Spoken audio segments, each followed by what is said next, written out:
Section A, question number 14. The ratio of the area of a quadrant of a circle to the area of the same circle is.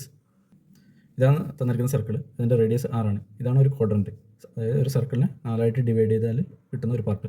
അപ്പോൾ നമുക്ക് ഇതിൻ്റെ ratio ആണ് കണ്ടുപിടിക്കുന്നത്. അതായത് ഈ ക്വാഡ്രൻ്റെ ഏരിയയുടെ റേഷ്യോ സർക്കിളിൻ്റെ ഏരിയയുടെ റേഷ്യോ എത്രയാണ് കണ്ടുപിടിക്കണം. നമുക്ക് അറിയാം ഏരിയ ഓഫ് ദ സർക്കിൾ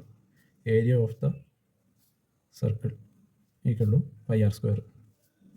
ഈ സർക്കിളിനെ 4 ഡിവൈഡ് ചെയ്തു. അപ്പോൾ ഒരു സെക്ടറിൻ്റെ area of the quadrant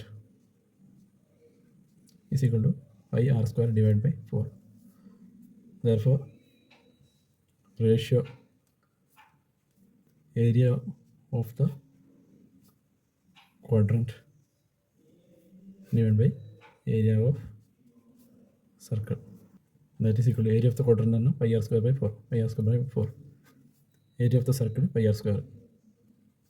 That is equal to this type of 1/4. Therefore, required ratio equal to 1/4. Answer choice C.